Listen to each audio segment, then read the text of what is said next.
Ian Jackson has averaged a team-leading 17.3 points in the last 3 games. Are we buying it long-term? This is Tyler Hansbrough, and you're listening to Locked On Tar Heels. You are Locked On Tar Heels, your daily podcast on the UNC Tar Heels. Part of the Locked On Podcast Network, your team every day.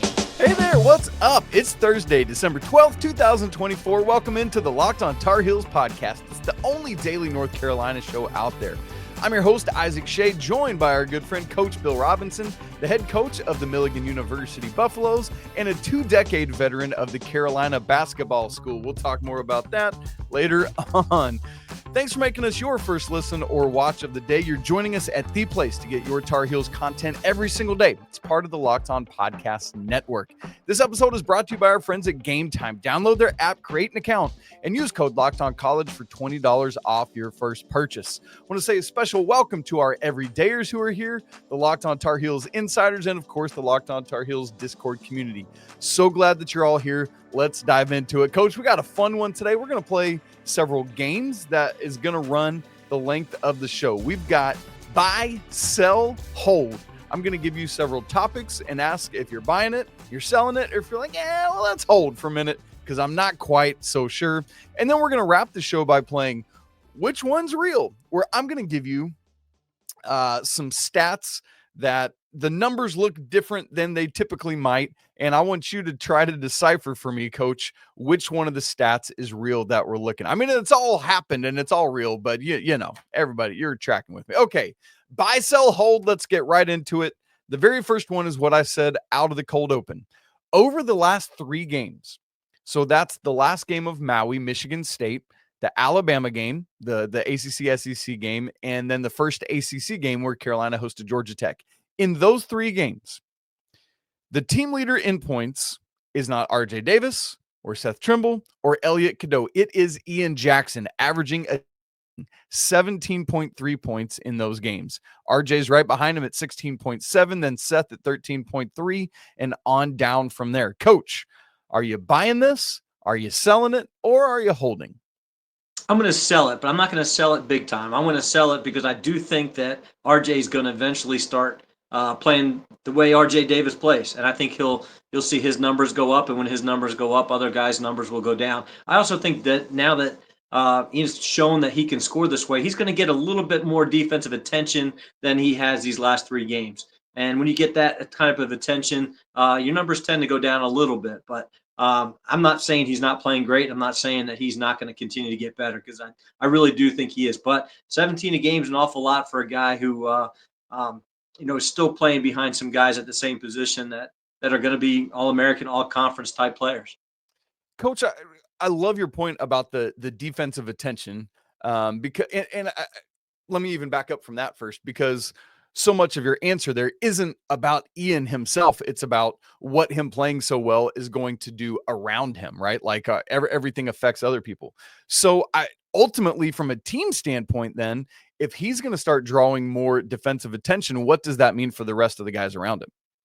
Well, it means that now the best defender on the other team, they're going to have to decide who that guy's going to guard. So you take your best defender, you've been putting him on RJ. Now all of a sudden Ian starts playing well. Oh, Seth has a great game. Now that coach has to figure out, one of those guys is going to get the third best defender. And eventually they're going to have to figure out who that's going to be. And some programs got great defenders all the way across the board. It's that level of play. But it's going to affect it where somebody's going to have an advantageous matchup every night. One of those 3 guys will. And I think more often now, if Ian's playing the way he's playing right now, he's going to get more attention. It's going to affect everybody else. But I think that play is going to allow RJ to play a little bit more free. It may allow, Seth to get a little bit better look. So I'm excited that he's playing like this. It's not a negative at all that I'm selling it. To that point, the way you're talking with that, it makes me think that you really like to have both RJ and Ian on the floor at the same time when possible so that they can, they're probably the most, with due respect to Seth Trimble's growth this year, I feel like they're the 2 most explosive offensive players on this team and draw the attention from the other so that the other hasn't a chance to go off. Is that a fair assessment? Absolutely. I like RJ on the floor with anybody else. Let's be honest.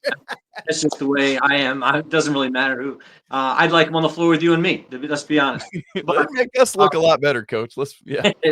it's just the point that when RJ's making decisions, it doesn't even have to be scoring, but when he's playing relaxed and free, and just being able to do what he does, it makes everybody else better. So I would love to see Ian play, a little bit more intense at the defensive end. I think that's going to allow him to play more. I think that's something that coaches talked about. He's seen Ian's got to stay in front of people more, and if he defends the way we all think he can, his minutes will go up, his numbers will stay. I think where they are, maybe not as great as what he's played recently, but I mean, I'm just excited to see his development. He's just getting better and better, and that means January, February are going to be even more exciting to watch.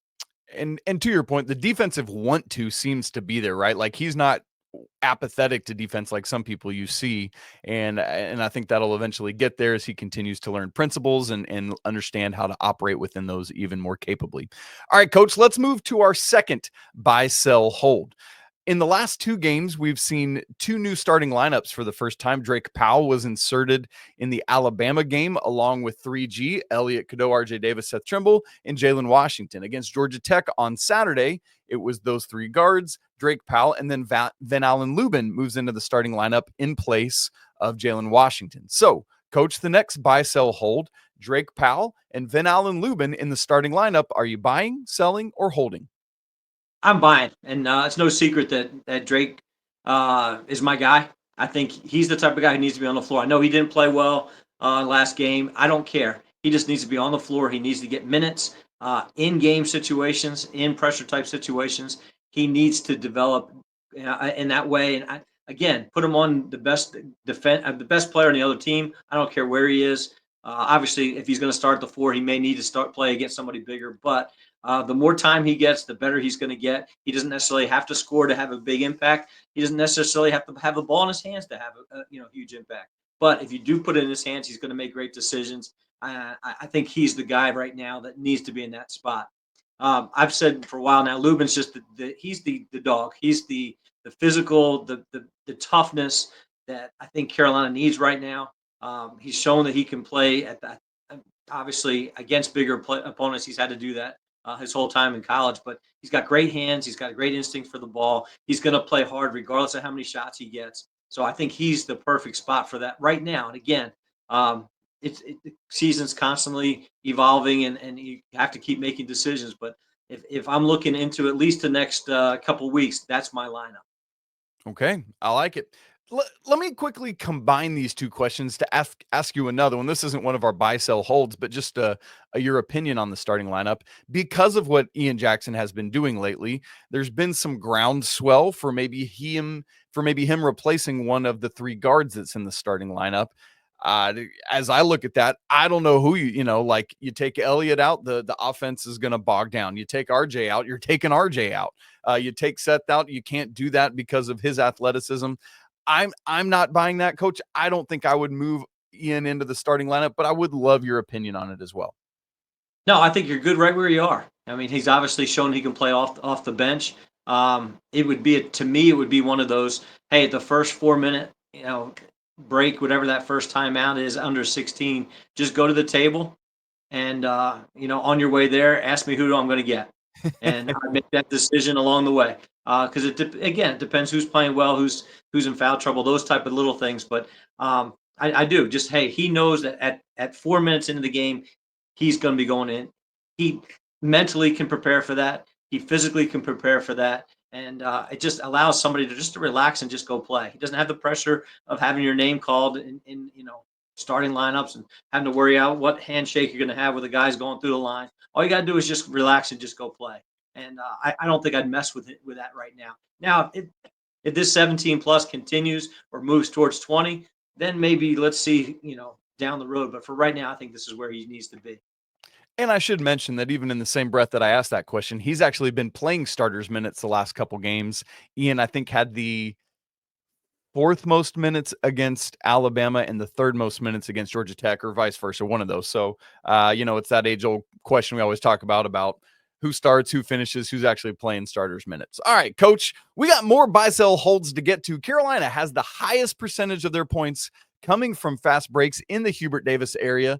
The same is true of their steals per game. Buy, sell, hold. We're going to get to that in just a second. Right after I tell you about Game Time, college basketball season is here, y'all, and it's absolutely one of the best things. The atmosphere of the Smith Center on a sold-out day, or man, just going to face somebody in their arena. It's so fun. There's nothing like it, and you never know what's going to happen. And you got to get there and see it in person. Well, the good news is that Game Time has a new feature called Game Time Picks that makes getting tickets to see the Tar Heels even easier. It filters out the fluff to show you just incredible deals on the best seats, so you don't have to waste time searching through all the fluff. And really, it's not just for basketball. It's for other sports and concerts, comedy, theater. I just used Game Time to book some tickets for my family for a non-sports event. So cool. I love it. So whether it's Game Time ticket coverage, lowest price guarantee, or the panoramic views from your seat in the app, Game Time's got you covered. Looking ahead to the Jumpman Invitational next Tuesday when Carolina plays Florida, you can get tickets for as low as $69, and that's for both games on Tuesday night, man. That's a great deal. So take the guesswork out of buying tickets with Game Time. Download the app, create an account, and use code LOCKEDONCollege for $20 off your first purchase. Again, redeem code LOCKEDONCollege after you create an account, and you get $20 off that first purchase. Terms do apply. Download the Game Time app today. What time is it? It's game time. Coach Rob and I are playing some buy, sell, hold today. We've already looked at Ian Jackson's nice scoring surge lately, looked at the starting lineup changes, what we're doing with that. Coach, here's where we want to go next. Coach Hubert Davis said coming into the season that Carolina wanted to play fast, run. Sometimes you wonder with things like that, is that coach speak or is it actually going to happen? So far, it's actually happening. In the Hubert Davis era, the first 3 seasons, 11.72% of Carolina's points came from fast breaks the first year, 12.17%, and then last year, 15.14% of their points. This year, so far through 9 games, exactly 20% of Carolina's points are coming on fast breaks. Yes, I track all this stuff because I'm that big of a nerd. Coach Rob, are you buying, selling, holding that this high a percentage of points comes from fast breaks? I'm going to sell it. I just don't see them being able to keep up the amount of fast break points in conference. Again, conference schools is different. Everything's different when it gets to conference. So I don't see it going down a ton. I still think they're going to play fast. I expect them to see maybe a little bit more trapping, more half-court trapping, not maybe pressing, but full court, maybe matching up, full court man, things like that. That could lead to some more fast break stuff. But once you get to conference, the shot selection is different. The scouting reports are different. Everybody knows exactly what's going on. It's hard to play that up and down flow game unless you have somebody who's just, hey, this is who we are, and they're going to play that way too. But you're still going to have to play teams in the league that are going to try to slow it down some, try to control tempo. And I think that number will come down a little bit, but I still think it's going to be in the high teens. Yeah, I'm right with you, Coach. And I would have said for the exact same reasons. As you get into conference play, things just have a way of bogging down unless it's another team that's like go gadget, roadrunner, whatever. Right now, Carolina at KenPom is 5th in adjusted tempo, which is a measurement of how many possessions you're playing in a game. And they're 4th in the nation in average length of possession, Coach. So pretty crazy stuff there. But ultimately, yes, I think the number comes down under 20. But I do think it will be still the highest of the Hubert Davis era, in the high teens somewhere. And so, yes, I too would agree with you that I would sell that. All right. Coach, the next buy, sell, hold is also something that is currently the highest in the Hubert Davis era, and that is steals per game. And part of that, I'm not talking about it as a percentage, so it's not a tempo free stat. So part of this might simply just be more possessions, more steals. Fine, whatever.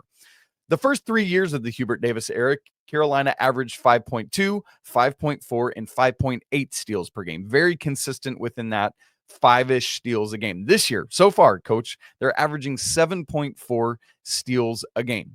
They already have 3 games in the first 9 in which they've had double-digit steals. That's either equal to or more than the entirety of the 3 previous seasons, Coach. Are you buying, selling, holding that Carolina is about 2 steals a game higher than previous years? Yeah, I'm going to buy this one, and I'm going to buy it because you've got guys who are quick. and they're going to, if they do want to play the tempo that we're talking about, and I think they do, it's going to happen. And you got at least 3 guards on the floor at a time. More of those guards are going to, that's what they're doing. They're seeking steals. They're going to, and I'm not saying they're going to poach. I'm not saying they're going to be undisciplined with what they're doing, but you have guys who can really guard the ball. They can hawk the ball and really cause a lot of problems. And I see Elliot getting his steals. RJ's got great hands, regardless of it, how you look at him, his size and stuff. His hands are just fantastic. So they're going to get their steals. You throw Seth in there, obviously playing more minutes than he has in the past. I think that number is going to stay the same, maybe even go up a little bit. Yeah, and each I think it is, yes, as I said a second ago, some of this is tempo, but some of it is lineup based because you're playing all these guards. They're going to do it. I'm looking at their individual numbers. Elliot steals per game last year was just under 1 steal a game at 0.8. This year so far 1.9. He had 29 steals all of last year. He's already got 17, coach, this year so far. For RJ, I'm looking at his averaging 1.4 steals a game. That is a career high for him in his 5th year. And then let me get over to Seth's page really quick here. Seth, holy cow. Seth is the one that's taken a much bigger jump. Coach, Seth's first year, 6 total steals, 0.2 per game. Last year, 13 total steals, 0.4 a game. He's already got 14 this year, 1.6 steals a game. He's got more steals this year in 9 games than he did the entirety of last season, Coach Rob. That is crazy. And I know he's playing a lot more minutes, but still, that is a massive jump. And for all those reasons, I too would buy that these steals per game are going to go up. And it's not, I gave you those 3 players numbers, but obviously Drake in his length, it's going to be there. With the way that Carolina is playing in the post, you would imagine there's more steals there because they're not going to try and block shots. They got to do different kind of work to get there. Coach, what, I know there's the argument about early work on the defensive end so that you don't have to try to block shots or make steals. How much of that is steals are a result of not doing the work with your feet versus no, I mean it's happening because we've got great hands. What's the balance there? Does that question make sense? Yeah, I think there's maybe 80%. I mean, we're just guessing here, but you're saying there's much more of a philosophy and much more of a skill-based, with that group that's playing to allow more of those steals to come rather than just, hey, we're in a desperation situation and just trying to do something late. Obviously, you want to play defense early. You want to be able to stay in front. You want to do all those things that are disciplined, solid defensive, principles. But at the same time, when those guys can get after people the way they can, they're so quick they can be able to take a gamble and still be able to get back. That's why great athletes make great defenders, because you can make a misstep and still be able to recover. If you're not a great athlete, you make a misstep, you're now chasing or trailing or having to rotate or scramble around. But I do think it's going to be more of a minutes for the guys who are athletic enough to go get those steals. So I think it's a great question. It's going to be very interesting to see how this plays out. All right, we'll watch it. Thank you for that assessment, Coach. Man, it's fun to just see different statistical categories having different results than maybe we're used to with these different lineup looks than we're used to, and different kind of pacing than Carolina has had the last couple years. All right, folks, that's buy, sell, hold. We got one more game to play today. RJ Davis's shooting numbers are off from his career numbers. I think anybody that's watched the Tar Heels this year knows that to be true. Which one's real? We're going to answer those questions coming up in just a second.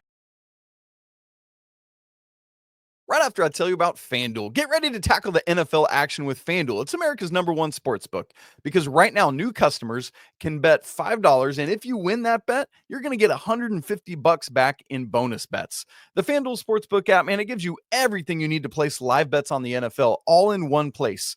So maybe you get a hunch in the middle of the game. You can go check out the latest stats. You can view live play-by-play and so much more right there on the same page where you place your bets.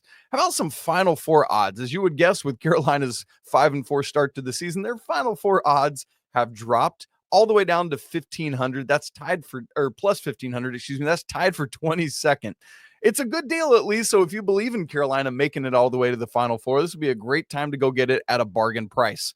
Auburn right now leads the way with the best Final Four odds at plus 160, followed by some team down the road at plus 175, and then Gonzaga at plus 220. Go check it all out at FanDuel.com. It's got all of that and more. Maybe you want to get in on some college football playoff action. They got all sorts of great odds and lines for that as well. Never waste a hunch and make every moment more with FanDuel. It's an official sportsbook partner of the NFL.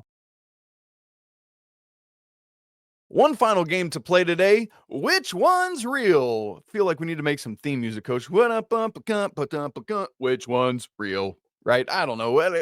We need to come up with that. Anyway, Coach got two different which one's reals that we want to look at. The first is Arj's shooting. His first four, and the biggest discrepancy, let's be honest, is in his 3-point shooting. His first 4 years, Coach, RJ Davis, 37.2% combined from three. This year, nearly 13 percentage points lower, all the way down to 24.3% right now. RJ is 17 of 70. His 2-point field goal percentage is down, although not as drastically so. He's a career 45.7% shooter from two, down under 45% right now, 44.9%. And in total, he is a career 41.9% shooter before this year, and this year is shooting 35.1%. Free throw numbers are right where you expect them to be. Starting his junior year, 88.1%, his senior year, 87.3%, and this year, 87.5%. So nothing to see there, right, Coach? The big question really is outside the 3-point line. Which one's real? RJ Davis's career or what's happening in these 9 games? Yeah, I think RJ Davis' career is the real. I think we're going to see his numbers come back up. He's too good of a shooter. He's too good of a player. I don't think there's anything mechanical. If there was something mechanical, you'd see it on the free throw side. And I think this is just a combination of where he is right now, probably mentally, and maybe feeling more pressure without another big superstar alongside of him, like he had with Baycott all those years. So I do expect to see his numbers come back up. I do expect to see maybe his shot selection become a little bit better now that you got some other guys making some shots, with Ian making shots, with having a little less pressure than he felt early in the season. But again, it is conference play. He's going to face some competition that knows him better than maybe some of the non-conference teams have seen him. But I still see his numbers getting back up. He's dug himself a little bit of a hole this season to get his numbers back up, but I do expect to climb out of that pretty steadily throughout the rest of the year. Yeah, that makes sense, right? Like I think the bummer for me is I really wanted, like, RJ Davis finally has a year where he shoots 40% from three, right? Hasn't been able to do it so far. Was literally one made 3-pointer away from hitting that last year. Had he hit one 3-pointer in the Alabama game, he would have shot 40% from three. Oh, that just bums me out to think about. Anyway, I mean, so Coach, if you're Hubert Davis or Jeff Lebo or Marcus Page, whomever is talking to RJ, it's similar to what you said. I think you said this last week. You made a comparison to like somebody trying to hit a grand slam when nobody's on base, or you're in a 16-point deficit in a basketball game. You can't shoot yourself back in with a 16-pointer. I think it's a very similar thing here where there's no way for RJ to go from 24% from three to 40 in a game. So like, what if you are RJ Davis, not even the coach is talking to him, how are you talking to yourself about this? I think the way you approach it now is make sure that next one is toes to the line on balance. You're not taking 28 footers. You're not taking something off the dribble that's fading away. It's not late shot clock type situations. You want the next, and maybe it's the next group, maybe the next 5 threes. I'm going to say, okay, I'm not taking anything that's more than, a step away from that 3-point line, to make sure that I'm really concentrating on making sure that my shot selection is better than maybe it has been recently. I think that's the biggest thing for me, is really focusing on getting back to seeing the basketball go in. My dad used to tell me, when you're struggling shooting the basketball, just get to the free throw line a little bit more. Get inside the arc where you can shoot something off the backboard. To see the basketball go in can affect you so much more mentally, that the next time you do get that open look from deep, it's going to go down. So there's a lot of little things you can work on. But again, one of the things I think, if I'm Marcus Page, I'm just not talking about it a whole lot. Let's go get our reps in. Let's go make sure you're doing the same routine you've always done. but let's not continue to harp on it where it just seems to be more and more pressure on a daily basis. That's good. Yep. Need to get RJ to the free throw line. I'm looking at his game by game lines. Coach, in the last, starting with the Auburn game, he had 1 free throw attempt, Michigan State 3, Alabama 3, Georgia Tech 5. Prior to that, it had been 7, 11, 2, 5, 11. So those numbers are down the last 4. And so I think there is some good legitimacy to that. All right, Coach, last one of the day. Which one's real? We're going to talk turnovers for North Carolina as a team. In the first 4 games of the season, Carolina was averaging 7.3 turnovers a game. That's phenomenal, especially given the fact that they're one of the fastest teams in the country. Because I'm not even talking turnover percentage. I'm not talking, tempo adjusted, just straight up 7.3 turnovers per game. In the last 5 games, Coach, so this coincides with the beginning of Maui, Dayton, Auburn, Michigan State, Alabama, Georgia Tech. Remember, 7.3 turnovers in the first 4 games. Since then, 13.4 a game, Coach. That number has nearly doubled in the last 5 games. Which one's real? Neither. I think it's somewhere in between. And I think it's going to be more around that 10 number. 7 is ridiculously low. It's insane. And the fact that you're playing freshmen and you're playing guys that maybe haven't played a ton of college basketball. So it's a situation where if you want to play fast, 10's an okay number. I can deal with 10. I can't deal with 13. That's just too many. And 7's not really realistic. If you're going to make plays and you want those guys to be super aggressive, I want Elliot to catch the ball in the wing and pitch it ahead. And sometimes those balls are going to be thrown out of bounds, are going to be intercepted. But I want him to play fast, and I want him to make quick decisions and feel like he can play free and open and not feel that stress of, I can't pitch it ahead because I don't want to turn it over. Yeah, I want to pitch it ahead because we want to attack. And to stay in attack mode and still keep it around 10, I think is still very beneficial. Yeah. And so the key then is going to be avoiding self-inflicted wounds, avoiding unforced turnovers, as we would talk about in tennis. Coach, you just talked about Elliot. Obviously, as the head of the snake, for the guy that leads the team in terms of point guard, a lot of this is going to fall on him, right? If we're being honest. And unfortunately, Coach, as we looked at that demarcation of the first 4 games and the last 5 games for this, what's real. Let me give you Elliot's numbers in those 2 breakdowns. First 4 games of the season averaged 1.8 turnovers per game, 3, 2, 1, and 1. In the last 5, where Carolina has ballooned, Elliot has gone from 1.8 turnovers per game to 4.6 turnovers per game, 6, 2, 4, 4, and 7 in those 5 games.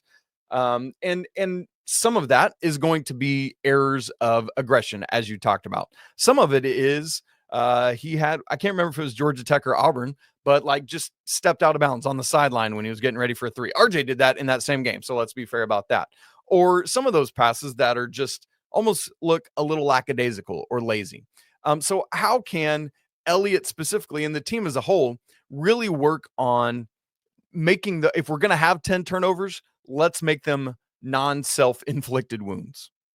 Yeah, that's a real problem to see your point guard numbers go up that high. One thing you can do is go through. A great thing about video breakdown, if it's Synergy or whatever it is, you can actually just go to the turnovers and you can go specifically to his. Say, okay, let's go look at these last 4 or 5 games. Let's see why we've turned it over so much. Okay, here's one was aggressive one. Here was just a bad one. The sidelines don't move. That's one of my biggest. I hate when they step on the lines. It drives me insane. So those are things that we had one step on. I mean, catch it and take a back step, trying to attack. Those are things we can work on. Those are things we can get better at. But it's decision making, and this goes back to Coach Williams. Just make the easy pass. Nobody wants to make the easy pass. They want to make the assist pass. But sometimes the hockey assist is more valuable because it's just an easy pass that leads to an easier pass that leads to a bucket. It's just not as thrilling to be able to make that that easy pass. But it's all about shots. We need to get shot attempts. Coach Davis talk about FGAs versus FGMs. Field goal attempts versus field goals made. We just need attempts. We need to take more shots than our opponent takes shots. As simple as that. And how do you do that? You take care of the basketball and you get more offensive rebounds than the other team. So that's right. Those are little things that obviously turn into bigger things down the road. Yeah. I'm still just shook by this idea that you just floated that the lines on the court never move. I thought they were always floating around. This is wild to me. I've got to change how I thought about basketball all these years. No, Code, it's so true.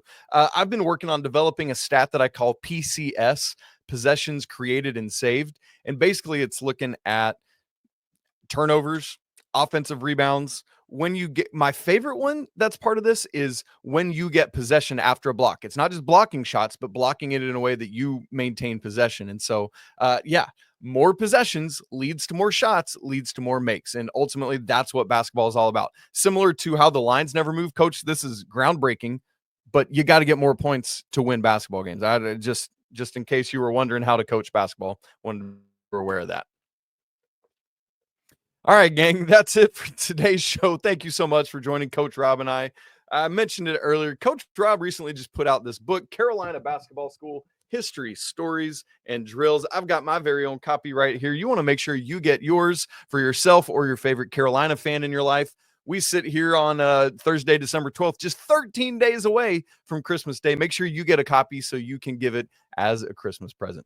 You guys, if you've not joined Locked On Tar Heels on Discord or our Locked On Tar Heels Insiders, we'd love to have you there. The link is in the show notes, and it's a great place to either go deeper with the show where you can text me, I mentioned how dorky I am and all my stats and data. That's all available to the Locked On Tar Heels Insiders all the time. If you've not subscribed on YouTube, please help us. We're working to get to 10,000 subscribers in 3 years. We're so close. We're like 600 away, and that can be you. Would you think about subscribing? Just press the button if you haven't done so. And also, if you listen as your way of enjoying the podcast, make sure you subscribe there as well. You guys know the drill. It's always a great day to be a Tar Heel. By the way, we should timestamp this, Coach.